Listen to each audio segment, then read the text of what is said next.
Bonjour à tous, j'espère que vous allez bien et je suis ravie de vous retrouver aujourd'hui pour une nouvelle vidéo qui va être un tutoriel maquillage et ça va être le deuxième tutoriel que l'on va faire avec la palette Zendo puisqu'on va reproduire ce maquillage, ce halo qui va être complètement dans les teintes, on va dire un petit peu plus chaudes de la palette. On va faire un teint complet, donc comme d'habitude vous retrouverez la totalité des produits que je vais utiliser en barre d'infos, vous aurez les liens et puis pour ce qui est du tuto, on commence tout de suite.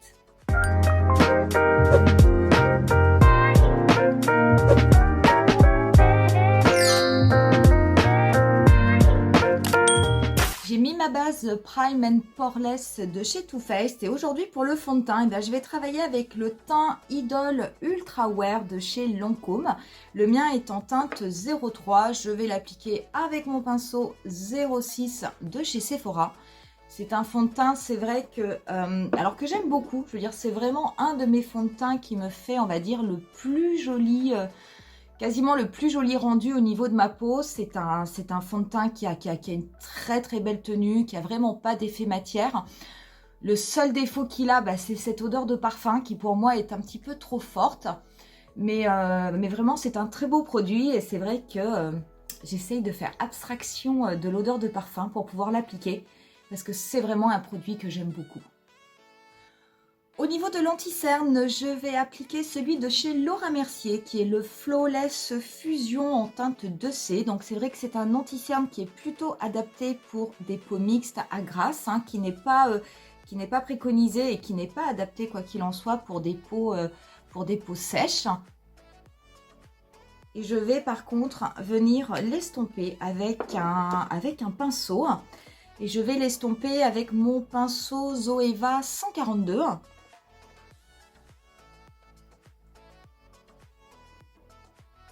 je ne vais pas en mettre sur ma paupière mobile parce que je vais venir appliquer une autre base.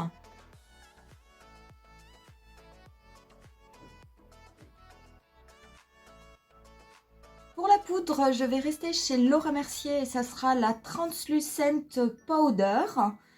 Et je vais venir l'appliquer du coup avec mon gros pinceau fluffy de chez Real Techniques, mon pinceau poudre. Et je vais en passer du coup sur tout mon visage. Donc je vais commencer par le tapoter et après je vais faire des mouvements circulaires de façon à bien estomper la poudre. Je vais légèrement poudrer mon dessous d'œil.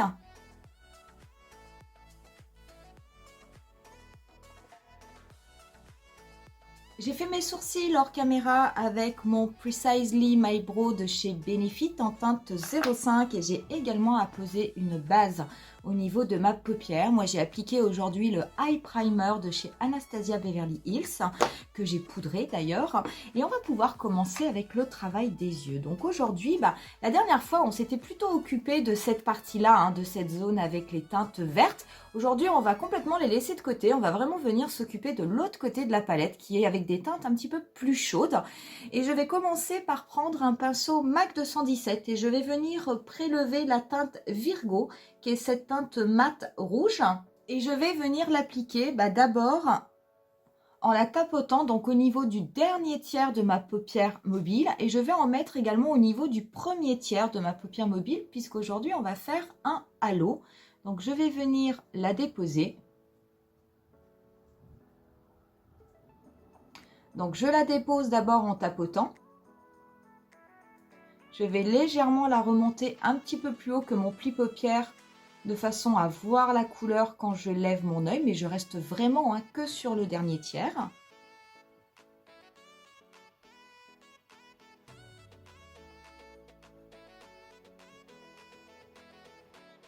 Et je viens également la tapoter pour la déposer au niveau du premier tiers de ma paupière mobile. Donc pour le moment, je n'estompe pas, je me contente juste de déposer la couleur. On viendra la travailler un petit peu plus tard.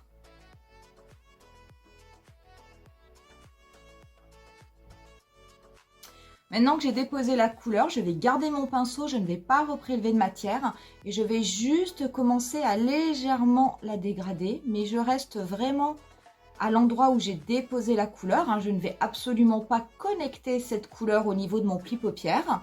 Je vais vraiment laisser pour le moment le centre libre. Je vais venir mettre une autre couleur ensuite. Donc je la dégrade bien sur place, histoire de commencer à faire un petit peu la forme du coin externe de mon maquillage.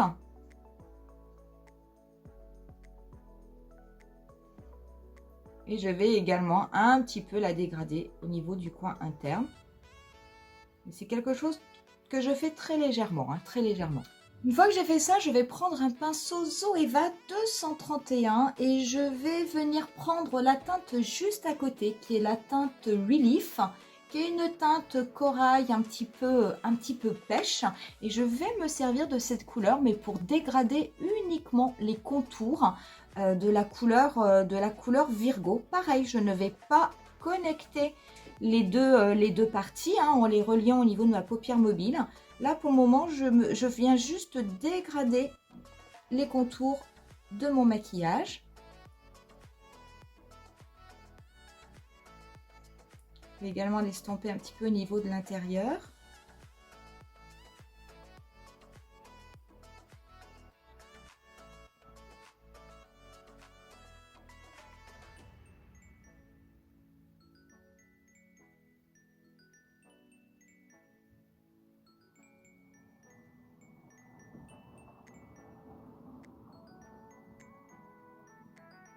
Je vais prendre ensuite un autre pinceau et cette fois-ci, je vais venir prendre la teinte Aura, qui est une teinte irisée, qui est couleur corail et ça va me servir de teinte de transition. Donc je vais me replacer au niveau du haut de mon maquillage et là par contre, je vais connecter le coin interne avec le coin externe.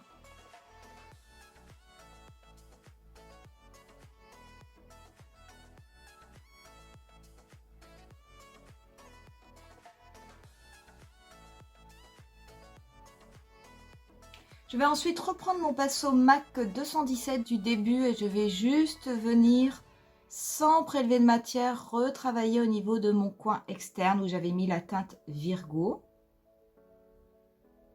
pour bien la fondre avec les autres couleurs. Je vais ensuite prendre un pinceau Zoeva 230, un pinceau plus petit. Je vais venir prélever la teinte Virgo. Et je vais m'occuper de mon ras de cils inférieur, mais tout en laissant la partie centrale libre, comme je l'ai fait en haut. Puisqu'on va faire un maquillage qui va être un peu en effet miroir, et on va reporter en bas ce que l'on va faire en haut. Donc je fais le coin externe, je vérifie à bien le connecter avec la forme de maquillage qui est sur ma paupière mobile.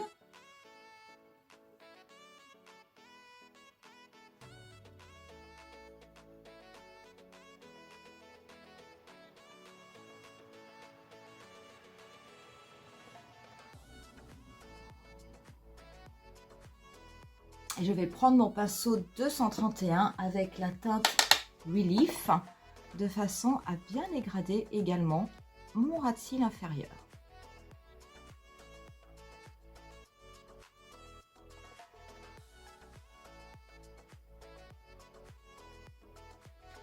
Je vais venir prendre ensuite la teinte Luster, qui est cette teinte-ci, qui est couleur or. Je vais tout d'abord l'appliquer au doigt. Je vais l'appliquer en tapotant, mais alors uniquement sur la partie de ma paupière mobile, parce qu'après je vais venir la dégrader avec un pinceau.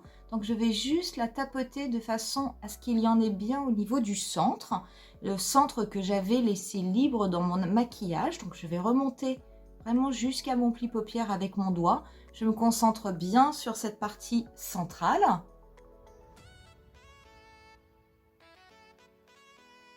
Je vais prendre ensuite un pinceau fluffy. Moi, ça va être un pinceau de chez Sephora. Et je vais juste venir la dégrader de façon à la remonter pour qu'elle touche la teinte de transition Aura que j'ai déposée. Donc, je la tapote pour bien la déplacer. Et je vais venir la dégrader avec les couleurs de mon halo.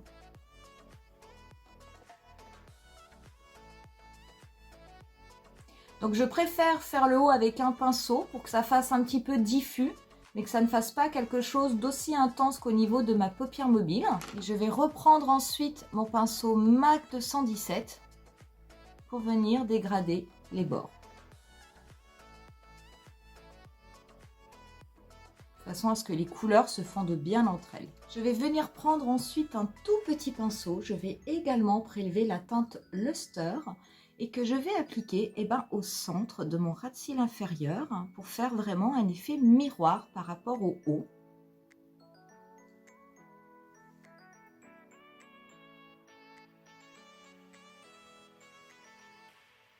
Et je vais ensuite venir prélever la teinte Tranquille que je vais appliquer avec un petit pinceau au niveau du coin interne de mon œil.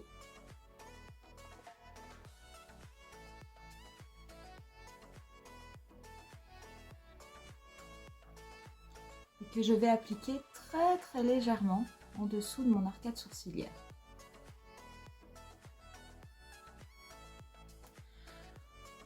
Pour les fards, ça va être terminé. Pour les yeux, maintenant, je vais prendre mon stylo liner Ultra Black de chez Bourjois. Je vais venir noircir ma muqueuse supérieure uniquement.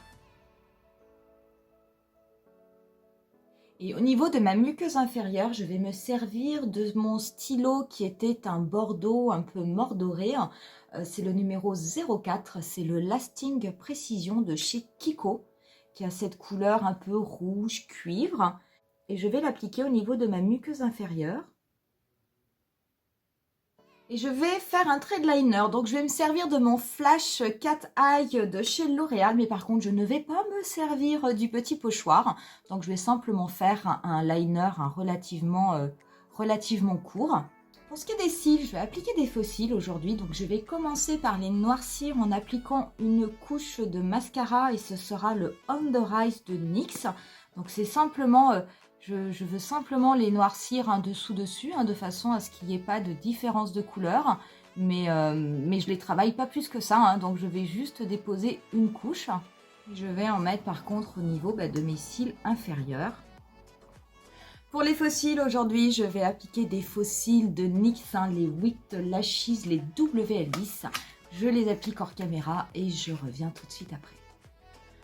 J'ai mis mes faux cils hors caméra et on va pouvoir finir le teint. Donc je vais prendre ma poudre Prime and Poreless avec mon pinceau effilé 93 de chez Sephora. Et je vais juste venir l'appliquer du coup au niveau de mon nez et sur le dessus de ma joue pour apporter en poudre de finition en fait. Pour être sûr que l'aspect de ma peau soit bien lisse. J'en mets également au niveau de toute ma zone médiane. Et un peu au niveau du menton. Je vais ensuite passer au bronzer et aujourd'hui je vais travailler avec un bronzer de chez Kiko. C'était une ancienne collection d'été, mais il est relativement clair. Je vais l'appliquer avec un pinceau très fluffy, juste histoire de réchauffer en fait mon teint, mais sans que ce soit extrêmement marqué. Donc je vais l'appliquer rapidement sur les zones habituelles. En mettre au niveau du front de mes tempes. C'est un bronzer que j'aime bien parce qu'il a vraiment un effet extrêmement naturel.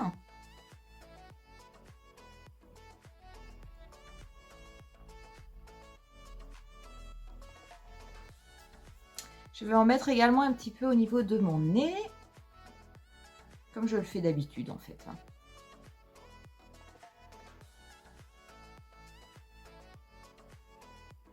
Pour le blush, je vais rester avec le Bloom Highlighting Blush de chez Natasha Denona. Je vais venir appliquer donc, sur mes joues. Et en plus, comme il a une petite couleur irisée, ça ira très bien. Ça fera un très joli rappel avec ce que l'on a mis au niveau des yeux.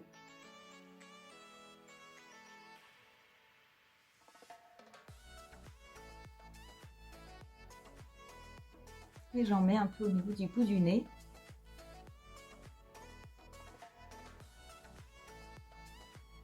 Pour mon highlighter, je vais me servir de mon Luminizer de Balm. Donc je vais venir en appliquer au niveau de l'arête de mon nez, un petit peu au bout du nez. Il est hyper intense, peut-être un petit peu trop.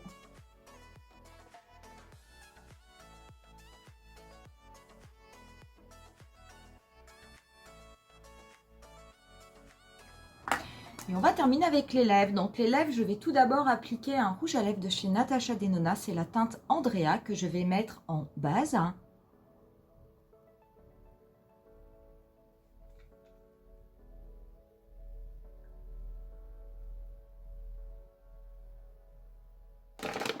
Et je vais venir par-dessus appliquer le Lipophoria en teinte corail.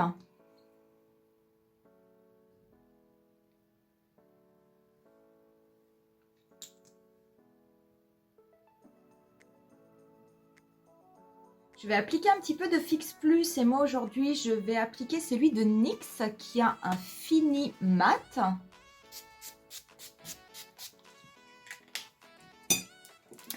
Et on en aura terminé avec ce deuxième look.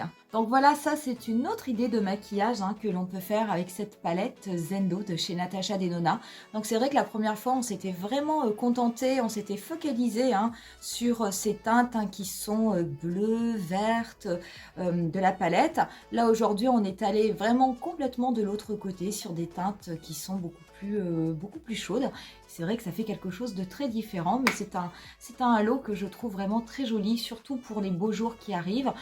Vous pouvez très bien porter en soirée, que vous pouvez aussi porter en journée. Donc vraiment, c'est une super palette avec laquelle on peut faire plein de choses. Je pense que je vous ferai un dernier tutoriel où on mélangera peut-être justement ces teintes vertes avec les teintes orangées de la palette et vous verrez que on obtient également de très très beaux résultats. En tout cas, moi, c'est une palette que j'aime beaucoup. J'ai vraiment beaucoup de plaisir à la travailler. On est vraiment sur une qualité Natasha Denona. Je n'ai pas de chute, j'ai fait mon teint avant, mais il y a absolument aucun problème. Les fards sont super bien pigmentés. Ils se travaillent très très bien et c'est vraiment un très grand plaisir de travailler des palettes comme ça. Donc voilà pour la vidéo. N'hésitez pas, si jamais elle vous a plu, à mettre un petit pouce en l'air. N'hésitez pas également à vous abonner à ma chaîne. Et puis, nous, on va en rester là aujourd'hui. Je vais vous laisser avec quelques photos du look final. Et je vous dis rendez-vous à très bientôt pour une nouvelle vidéo. Bye!